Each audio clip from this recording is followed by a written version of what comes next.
네, 2020년 7월 21일 이정훈입니다.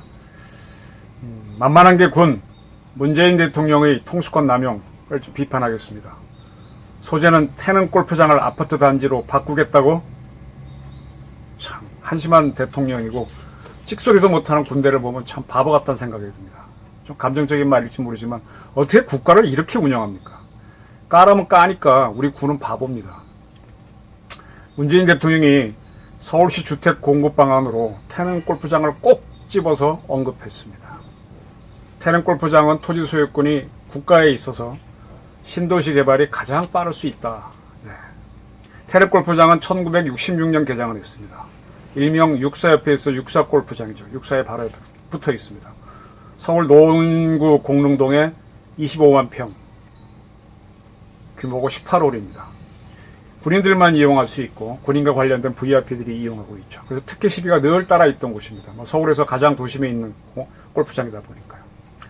지금 그것을 개발하면 한 10,000가구가 들어가는 아파트 단지를 만들 수가 있습니다. 그런데 바로 옆에 육군사관학교가 20만 평, 육사가 연세대학교가 한 30만 평 됩니다. 근데 연세대학교가 지금 1학년 학생들은 송도로 보내서 그렇긴 하지만 뭐 고대도 비슷하고요. 고대는 이제 보내지 않고 서울 캠퍼스로 한 30만 평에 한 3,000명의 학생, 4학년까지니까 대학원생까지 합치면 얼마입니까?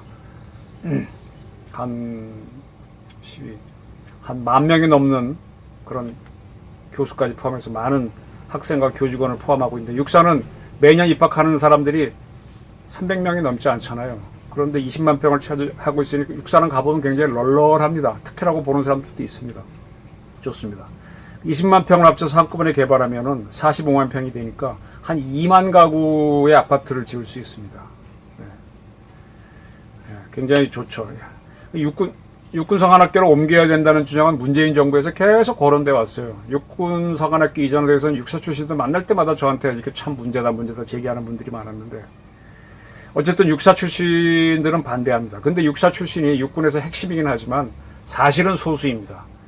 3사도 지방에 있고 서울에 있는 주요 대학의 ROTC 제외하면 또 ROTC는 소수이니까 육사 지방 가는 거에 대해서 그거 안 된다고 막아주는 사람은 육사 출신의 소수밖에 없습니다. 그들이 고위직이라서 그렇지 뭐 해군과 공군도 사관학교가 지방에 있기 때문에 육사 지방 가는 거 별로 애달바하지 않습니다.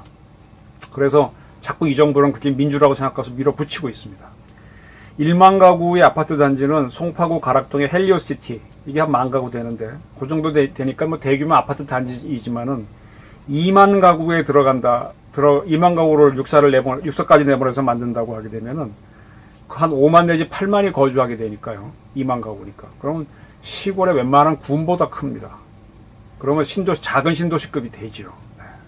그리고 이 태릉을 벗어나면은 그쪽으로 이제 구리, 갈매, 별내 조금 더 가면 다산 신도시까지 있으니까 그곳으로 이어지는 교통망이 다 태릉으로 지나가잖아요. 태릉 좌우로 지나가잖아요. 이미 교통망을 공유할 수 있으니까 굉장히 이 신도시는 인기를 끌게 되죠. 그리고 무엇보다 서울입니다. 네. 그리고 거기에 지하철 6호선인가도 있고 또 여러 가지 철도가 있고 도로가 있고 있으니까 SOC를 건설 비용도 적게 들죠. 또 한국토지주택공사 LH에서 그 공사를 만든다고 하면 LH에서 바로 군에서 땅을 사들이는 형식이니까 굉장히 수용도 빠르죠. 자, 이렇게 쉬운데 구리에다가 또 별내에다가 또 갈매에다가 신도시 만들면서 왜 태릉에다가 신도시 만들 생각을 안 했을까요? 과거 정권은. 그들은 문재인 정부만큼 머리가 안 돌아가서 그럴까요?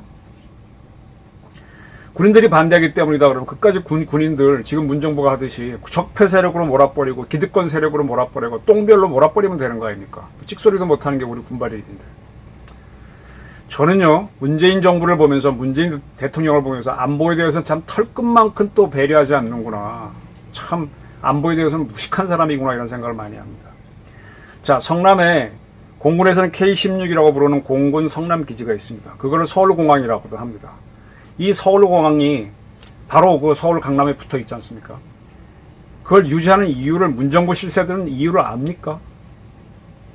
그리고 문정부에 앞서 있었던 노무현 정부가 잠실 롯데월드 타워 높이가 555m죠. 그 건설을 허가하지 않았던 이유를 문정부 실세들은 압니까? 그리고 일산 중앙에 호수공원이 있죠. 그 호수공원을 만든 이유가 뭔지 문 대통령은 아십니까? 참 물어보고 싶네요. 6.25나 2차 대전을 배경으로 한 전쟁 영화를 보게 되면요, 주로 육군들이 작전하는 영화를 보게 되면 그 부대들은 대개 학교 같은데, 마당, 학교 운동장 같은데 를 수경지로 사용합니다. 학교 건물에서 물론 작전도 따고 잠도 자지만은 그 많은 기동 장비들을 정비하고 하려면 운동장을 사용합니다. 기동하는 군은요, 장병이 수경하고 장비를 정비할 수 있는 공지를 빈 땅을 반드시 필요로 합니다. 이런 가정집 갖고는 너무 작아서 안 돼요. 그리고 국가가 위기를 처하는 거는, 위에 처한 거는 방어를 할 때잖아요. 방어 작전을 할 때는 특히 이런 공지가 중요합니다. 공격을 하다가는 안 되면 그냥 나오면 되지만 방어는 반드시 막아야 되기 때문에 방어하는 부대를 배치하는 공지는 반드시 필요합니다. 공격 작전을 할 때도요, 아무데나 공격하는 거 아닙니다. 핵심부를 들어가는데 핵심부를 들어갈 때마다 반드시 공지를 차지합니다. 적의 공항을 차지해서 그 공항을 활용하고 적의 학교를 차지해서 그 공지를 활용하면서 그리고 들어가야 됩니다. 왜냐하면 병사들이 먹고 자는 수경을 해야 되고요. 보급품을 갖다 놓은 대포라고 하는 뭐 창고, 뭐 물유지 이 정도 됩니다. 그럼 물건을, 보급품을 갖다 놓은 대포가 필요하기 때문에 반드시 공지를 차지해야 됩니다. 군사작전이라고 하는 거는요, 며칠 쓸 무기와 식량, 탄약을 든 장병이 며칠 동안 기동할 수 있는 기름을 넣은 차량을 늘 이용하거나 아니면 자기 몸으로 뛰어서 하는 게 작전입니다. 근데 그건 며칠 만에 물품이 소비가 되죠. 따라서 바로 며칠 후에 바로 필요한 물품을 갖다 주는 보급 작전이 바로 따라가야 됩니다. 그런 보급을 해주려고 하게 되면 물자를 내려놓는 하역하는 대포, 공지가 필요합니다. 특히 현대전일수록 이것은 반드시 필요합니다. 그런데 전쟁이 벌어지게 되면요, 도로는 교전으로 인해서 끊어지거나 뭐 다리 같은 거 끊어질 수 있습니다. 막히는, 또 도망가는, 피난 가는 국민들로 인해서 막힐 수도 있고요. 그리고 그나마 있는 도로는 우선 급하게 기동하는 작전부대들이 써야 되니까 다른 보급부대는 사용하기 어려워요. 따라서 아주 급한 보급은 공중으로 합니다. 공중에서 툭 떨어뜨리려면 비행기가 내릴 수 있는 곳이라면 좋지만 그 공항을 적이 파괴할 테니까 헬기로 떨어뜨리려면 공간이 필요합니다. 그 떨어뜨렸고 물품을 가져가게 해야 되죠. 그런 공지를 대포라고 하는데, 이 전쟁을 염두에 두면 대포는 꼭 필요합니다. 공지는. 나폴레옹 시대 때까지의 전쟁은요, 이 보급 문제를 현지에서 조달했습니다. 약탈을 하는 거죠. 그때는 기동전이 아니니까 약탈을 해서 뺏고 가도 됩니다. 그 약탈에 실패하게 되면 이 부대는 공격전에 실패하는 겁니다. 그때도 물론 총과 포가 있었습니다. 근데 사격과 포격을 신속하게 못했기 때문에 핵심 전투력이 되지 못했어요. 우리가 바로바로 손에 쥐고 찌를 수 있는 총과 화살이 훨씬 더 유리한 경우가 많았다는 거죠.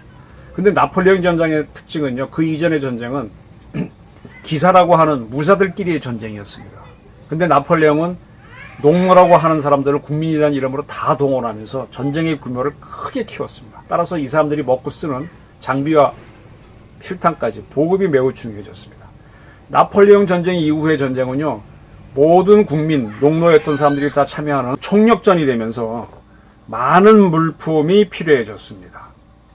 그리고 그때쯤 되게 되면 산업혁명 들어가면서 말이나 마차로 보급을 했는데 이제는 자동차나 전차를 쓰게 되면서 바뀌었습니다. 말은 현지에 가서 건초를 먹거나 풀을 뜯게 하면 돼요. 말식량을 해결이 되는데 자동차는 그게 안 됩니다. 현지 주유소를 빼줄 수도 있지만 그게 어렵기 때문에 기름을 보급해줘야 됩니다. 그래서 보급이 매우 중요해졌습니다. 자, 이 보급 문제를 잘 해결해서 역사상 큰 어떤 의미 있는 나라가 됐던 게 독일입니다. 독일은 지금 우리가 중국하고 일본 사이에 끼어 있는 나라잖아요. 통일되더라도. 독일도 강적인 프랑스하고 인구 유럽에서 가장 많은, 러시아 빼고 제일 많은 나라가 프랑스죠. 그 다음에 러시아 사이에 끼어 있는 나라입니다. 따라서 프랑스와 러시아는 동맹을 맺어갖고 항상 러시아를 견제할 수 있어요. 아주 독일을. 그럼 독일은 만약에 국가적 위기를 처하면 두 양쪽을 동시에 상대해야 됩니다. 양면 전쟁을 하지 말라는 거는 하나의 철칙인데 양면 전쟁을 할 수밖에 없는 나라가 독일입니다. 그래서 독일은 그러한 지정학적 조건에서 어떻게 생존하고 어떻게 강국을 키우냐를 고민하게 됩니다. 그래서 나온 게 슐리펜 계획이라는 겁니다. 이게 1차 대전 이전에 독일에서 만들었던 건데 그때 한참 철도가 산업혁명 이후에 만들어질 때거든요. 독일이 이 철도를 물품이 많이 생산하는 공장 지역에서 국경까지 철도를 쭉 닦는 겁니다. 그래서 철도로 기차로 보급품을 이동시키는 거죠. 그리고 거기에 대포에 떨어뜨리면 그때부터는 자동차는 아직 발달하지 않았으니까 마차로 비포장 도로가 많으니까 그럼 마차로 기지까지 각 부대인들까지 물품을 공급한다는 게 바로 슐펜 계획입니다. 이거는 독일 안에서의 이런 보급선을 만드는 거기 때문에 내선 작전, 내선 계획으로 불렸습니다. 외선은 이제 국경 바깥으로 가는 거니까 군사 작전이죠. 그러니까 보급 작전은 내선, 군사 작전은 외선 이렇게 개념을 세워서 내선을 잘 준비해놨습니다. 때문에 1차 대전 때 독일은 프랑스하고 러시아를 동시에 상대해서 쳐버립니다. 나중에 미국이 참전해서 지긴 지지만 굉장히 공격적인 작전을 했습니다. 그것이 바로 보급을 잘한 거고 그게 대포를 이용한 공지를 이용한 작전이었습니다. 방어 작전에서 공지는 더없이 중요하고 공격 작전에도 매우 중요합니다. 현대전에서도 방어를 하려면 반드시 내선을 준비해 놓아야 됩니다. 근데 현대의 내선은 철도만이 아닙니다. 도로만이 아닙니다. 항공기도 되고요. 모든 게 다 됩니다. 서울 같은 대도시는요. 내선이 겨우 발달해서 지하철도 있고 하지 않습니까? 근데 그게 금방 피난민에 의해서 마비될 수 있습니다. 따라서 항공기로 이렇게 물품을 떨어뜨려야 되는데 그러려면 반드시 대포용 공지가 필요합니다. 근데 서울엔 땅값이 비싸서 그런 공지를 확보하고 있기가 어려워요. 학교 정도 같은 데가 있겠지만 거기는 헬기 한두 대 내리면 꽉 차거든요. 넓은 땅이 별로 없습니다. 따라서 서울 방어를 염두에 둔다면은 또 그 서울 방어를 위해서는 서울 도심에 대규모 부대가 들어와서 시가전을 준비하거나 주민 통제를 해야 되잖아요. 그럼 부대가 들어올 공간도 필요하잖아요. 그러니까 이러한 걸 염두에 두고 우리같이 안보 소요가 많은 나라에서 도시를 건설해야 됩니다. 그러한 역할을 하는 곳이 바로 태릉 골프장, 육군사관학교, 서울 강남 바로 남쪽에 있는 성남공군기지입니다. 평시에 그곳은요, 그냥 빈 땅으로 두게 되면 누구 와도 시비를 걸죠. 그러니까 평시에 그거는 골프장으로 쓰고 유락시설이죠. 일반인들한테 오픈은 안 해줬지만 유락시설이 맞죠. 그 다음에 학교시설, 공부시설로 쓰는 게 육사죠. 그죠? 그 다음에 VIP용 공항으로 쓰는 게 성남공군기지 아닙니까? 그렇게 평시에 활용을 합니다. 유사시는 근데 그런 곳이 대포가 되고 대규모 군단급 부대가 주둔할 수 있는 그런 땅이 되는 거죠. 근데 이런 것을 아파트 단지로 개발한다고 하니 그렇게 하면 누가 좋습니까? 부동산 업자가 좋잖아요. 아니, 부동산 찾겠다고 하는 정권이 이따위 생각을 하고 있으니까 소가 웃을 일 아닙니까? 안보는 완전히 버리겠다는, 북한을 위해 지금 뭐 부역하자는 건가요? 더 많은 사람이 거주하는 도시를 만들면서 유사시를 대비한 시설을 없애겠다고 하니까 전 참 답답합니다. 이거는요, 평시에 사용하는 일이 적다고 해서 비상시를 대비한 비상구를 없애고 비상지단을 없애자는 그런 발상입니다. 소방당국이 알면은 처벌하잖아요. 지금 문정부의 이런 발상 우리가 처벌을 해야 됩니다. 이런 발상을 한다면은 차라리 일산 도시 중앙에 있는 호수공원을 없애버리고 물 뺀 다음에 거기 흙 채워서 아파트 단지 지으면요, 훨씬 이득이 많을 겁니다. 예? 일산 호수공원은 도시 중앙에 있거든요. 유락시설 국민 시민들이 매우 좋아해요. 그 가보면 달리기도 하고.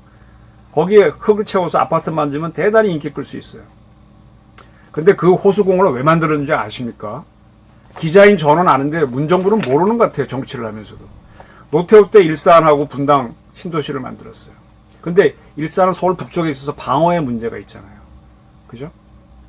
그래서 방어를 하려면 북한군이 내려오면 대규모 부대를 보내야 되는데, 그래서 일산 지역은 과거에 이렇게 개발을 하지 않고 농경지로 뒀던 겁니다. 근데 그걸 도시로 만드니까 도시 속에 유사시 들어올 부대가 거주할 공간이 없으니까 그걸 만들어 놓으면 또 시비를 거니까 어떻게 한 겁니까? 호수를 만드는 겁니다. 호수를. 넓은 일개 군단이 수경할 수 있는 땅을. 그리고 유사시가 되면은 거기 하수구가 있습니다. 빼면은 그 한강으로 물 빠집니다. 약간 흙을 채워가지고 거기에 일개 군단이 주둔하면서 방어작전을 하기 위해서 호수공원을 만든 겁니다. 네. 이런 걸 모르면요, 국가를 경영하시면 안 돼요. 이런 분들은. 서울 같은 대도시에 뭐 지난번에 나온 게 뭡니까? 판도라라는 영화가 나와서 문재인 정부는 그거 보고 탈핵 정책을 했다 그러는데, 진짜 판도라 같은 큰 지진이 서울에서 일어나면요, 지하철 뭐 도로 다 망가집니다. 그때 서울 시민을 위한 생필품 공급을 뭘로 할 겁니까? 헬기로 해야 되죠. 헬기를 하려면 큰 대포가 필요한데 학교 같은 데도 할 수 있겠지만 성남기지 같은 데가 굉장히 좋은 데입니다. 골프장도 그래. 육사 골프장, 태릉 골프장, 육사 이런 데 학교, 서울 시내의 주요 학교 이런 데다 해야 됩니다. 근데 그걸 다 없애겠다고요. 그 서울 같은 큰 도시에서는요, 땅값이 비싸기 때문에 유사시에 대비한 공주학교가 어렵습니다. 따라서 공공목적으로 확보를 해야 됩니다. 잠실 운동장이나 상암 월드컵 경기장 같은 곳이 바로 그런 곳이죠. 그리고 한강 주변에 좌우로 있는 넓은 고수부지가 바로 그런 역할을 할 수 있습니다. 근데 그곳은 순수 공공목적에 맞기 때문에 유사시 군이 사용할 수는 있지만 경계를 하는데 어려움이 있어요. 담장도 없고 뭐 경계병 세울 수도 없고. 그러나 성남기지나 태릉 골프장이나 육사는 그게 다 돼 있잖아요. 바로 활용할 수 있는데 그걸 왜 없앱니까? 물론 대포로 쓸 수 있는 거는 뭐 서울대학교에 있는 연세대학교, 고려대학교, 뭐 서울대학교 큰 부지 쓸 수 있지만 거긴 제한되지 않습니까? 방어시설도 없고. 참 그런 걸 보지 않고 하는 이 정부가 답답합니다. 그러한 그 성남기지라든지 태릉 골프장은 좋은 곳인데 안보상 그걸 그렇게 없애야 되느냐. 자, 서울 주변에 인천공항하고 김포공항이 있습니다. 그렇다면 대통령 전용기도 그곳에서 뜨고 내리게 하면 돼요. 특히 김포공항은요, 인천만큼 붐비지 않는 데다가 옛날에 국제공항이기 때문에 활주로가 2개 있습니다. 그 중에 한 개를 대통령 전용기가 쓰면 되죠. 그러나 대통령기가 뜨고 내리는 동안에 다른 비행기들은 이착륙 못합니다. 그리고 이용객도 청사에 있는 분들도 이용 중단당합니다. 이게 불편합니다. 뭐 인천에서 한다면 더 할 거고요. 그래서 공군 성남기지를 대통령 전용기가 뜨고 내리는 공항, 서울공항으로 이름 바꿔서 이용하고 있고, 또 외국에서 우리나라 오는 정상들도 그쪽에서 뜨고 내리게 해서 일반 국민에게 피해를 안 주고요. 또 거기에 내리신 정상들 VIP들은 헬기로 바로 청와대 등으로 가므로 해서 서울 도심 공항, 서울 도심의 교통체증을 피하는 거죠. 경호하기도 좋고요. 공군의 헌병부대가 딱 지키고 있지 않습니까? 바로 성남기지 안에도 골프장이 있어요. 그 골프장을 확보하는 것도 유사시 공지를 미리 확보하기 위한 그런 겁니다. 바로 이런 거는요, 우리만 하는 게 아니라 미국도 합니다. 미국의 수도가 워싱턴이죠. 워싱턴 국내에 가면 레이건 국립공원이 있어요. 국내선 전용 공항이 있어요. 바로 이 공항이 9.11 테러 때 그 레이건 공항으로 가는 비행기를 돌려서 미국 펜타곤에 떨어지게 하고 한 게 9.11 테러리스트들 아닙니까? 근데 국제선 공항으로는 많은 분 내리셔 보셨습니다. 덜레스 공항이 있죠. 네, 저도 여러 번 내려갔고요. 근데 미국 대통령은 이 두 곳을 이용 안 하지 않습니까? 백악관에서 17km 떨어져 있는 앤드류 공군 기지를 이용하잖아요. 신문 보게 되면, 방송 보게 되면 앤드류 공군 기지에서 뭐 미국 대통령 누구였어 이렇게 보도 나오지 않습니까? 이게 세계의 공통적인 건데 이런 걸 없애겠다는 게 이 정부의 생각이라는 겁니다. 한국 공군은요, 평시에는 성남기지에서 백두 정찰기, 금강 정찰기를 띄워서 활용을 합니다. 수송기도 배치해서 지방 가는 분들, VIP들 태워드리기도 합니다. 그러나 전투기는 없어요. 전투기 없는 혼성 비행단을 배치하고 있습니다. 하지만 유사시가 되면은 우리 전투기들이 북폭을 하고 옵니다. 그리고 빠져나올 때는 막 도망쳐 나와야 되니까 연료가 떨어지잖아요. 그럼 가장 먼저 있는 공항에 내려야 되는데 그게 바로 성남기지입니다. 성남기지를 왜 말씀드리는가 하면 성남기지를 옛날에 나가라고 한 부동산 업체들이 무지하게 많았거든요. 거기에 기가 솔깃했던 게 과거 정권들이 있어서 그럽니다. 문재인 정부가 또 태능이 안 되면 성남기지 나가라 그럴 것 같아서 미리 말씀드리는 겁니다. 근데 결국은 이 성남기지의 활주로가 2개예요. 뭐 정활주로, 부활주로라고도 하는데 2번 활주로가 조금 짧거든요. 2번 활주로인데 2번 활주로 그 앞쪽에다가 롯데월드를 짓게 해준 게 이명박 정부예요. 노무현 정부도 그 중요성을 알고 허가를 안 했는데 이명박 정부가 그걸 보수 정권이면서 허가를 해버렸습니다. 그래서 2번 활주로는 비행기 착륙을 못해요. 착륙하다 잘못하게 되면 롯데월드를 박아버립니다. 이륙도 안 합니다. 하더라도 급히 한쪽으로 틀도록 그렇게 매뉴얼을 만들어놨는데 그게 부담스러워서 아예 안 씁니다. 1번 활주로 하나만 쓰고 있습니다. 이렇게 멀쩡한 공항을 반병신으로 만들어 놓은 게 이 도심개발 업자들의 문제입니다. 롯데에 그런 특혜를 줬는데 그런 거나 조사하지 그것도 안 하는 게 참 이 정부가 참 답답합니다. 이명박 정부가 롯데월드 짓게 한 것도 정말 우스운 얘기고요. 그런데 지금도 성남기지 나가라. 기획부동산에서 참 많이 수석이거든요. 그게 민주주의인 줄 알고 그거 해주면 표 들어오는 줄 알고 국회의원들 많이 떠듭니다. 저보고도 그쪽 땅 사라고 미리 사놓으면은 자꾸 누가 땅을 사줘야 나가라는 여론이 일어나잖아요. 저도 받았습니다. 그런 거 하는 게 민주주의 아닙니다. 땅값 올려서 부동산 업자 주머니 불리자는 건데. 자, 지금 문재인 정부는 태릉 골프장과 육사를 이전시켜서 아파트 단지 개발하려고 하는데, 그거 개발하면 아파트 단지에 들어가는 사람들하고 부동산 업자가 좋아하는 거예요. 우리 안보는 추락하는 거예요. 문정부는 부동산으로 먹고 사는 사람 맞겠다고 하면서 거꾸로 행동하겠다는 겁니다. 안보는 허물면서. 그러니까 노동당이 이중대 아니냐는 비판을 듣는 겁니다. 제가 대안을 제시할게요. 무조건 하는 게 아니라. 그린벨트 풀려고 하지 말고, 군부대 이전하려고 하지 말고, 서울 강북에 있는 이 허름한 도심을 재개발 좀 하십시오. 강남처럼. 안 하잖아요, 이 정부는. 이명박 정부는 그래도 하려고 그랬어요. 뉴타운 계획이라고. 근데 이 정부는 절대로 안 해요. 저는 압니다. 이 도심을 재개발해서 아파트촌으로 바꾸면 보수표가 많이 나온답니다. 지금까지 보니까 그렇더랍니다. 근데 그걸 도심 개발을 억제하고 골목 상권 살리기 운동하면서 그쪽에 사시는 분들 상권 살리라고 돈 나눠드리고 어르신들 목욕하시라고 목욕비 나눠주면 목욕탕 주인 좋아하죠. 노인들 좋아하니까 민주당 지지표가 많이 나옵니다. 지금 서울에서 몇 개 구 제외하면 거의 민주당이 다 쓴 게 바로 그런 겁니다.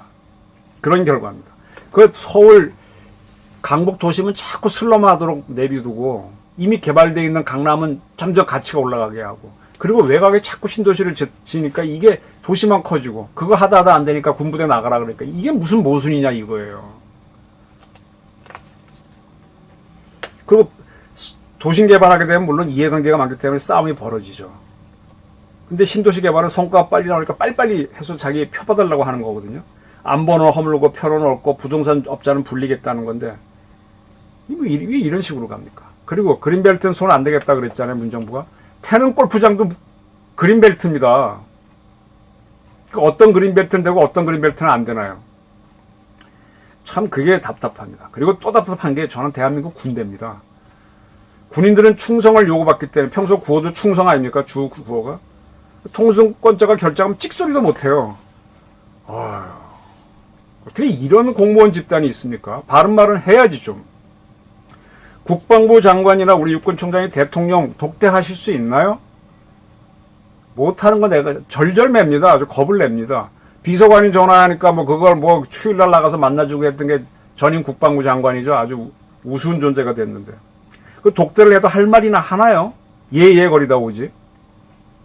자기 자리를 걸고 딱 할 말 하는 우리 장성들이 있나요? 국방부 장관이 있나요?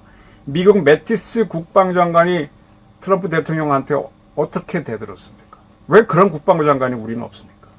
까라면 까고, 그리고 까고 난 다음에 뒤에서 궁시렁궁시렁 거리는 게 우리 군대 아닙니까? 위문품이나 받으면 좋아하는 그런 존재. 전 그렇게 봅니다. 제가 군을 굉장히 옹호하고 사랑하고 좋아하지만 한편으로 보게 되면, 야, 민간 기업은 저렇게 절대로 어떻게든 관철시키는데 저렇게 참 진급만 시켜주면 해 하고 그냥 가는 게 저는 우리 군대로 보입니다. 백서엽 장군 장례식 때 국방부 장관이나 우리 보훈처장이 할 말 했습니까? 군을 대표한 얘기 해줬나요? 그러니까 비겁하다는 겁니다. 이런 군을 안보의 천병으로 믿고 있는 우리 국민들이 참 저는 불쌍해요. 그리고 그런 군인들이 제대하고 나오시잖아요. 그러면 안보 투사로 바뀌어갖고 온갖 군대 다 활동하고 계세요. 현역 때는 찍소리도 못해요. 그러니까 저는 만만한 게 군이고, 이게 대한민국의 문제고, 대통령은 통수권을 남용하고 있다는 게 이게 대한민국의 문제랍니다. 안보를 우리 스스로 부수고 있는데 안보를 지키는 군이 찍소리도 못하는 게 대한민국의 현실입니다. 태릉 골프장 문제에 대해서 이런 시각을 갖지 못하고 이런 의견을 못 내는 우리 군대를 보면서 저는 참 대한민국이 제대로 된 나라인가 좀 답답한 마음을 갖습니다. 감사합니다.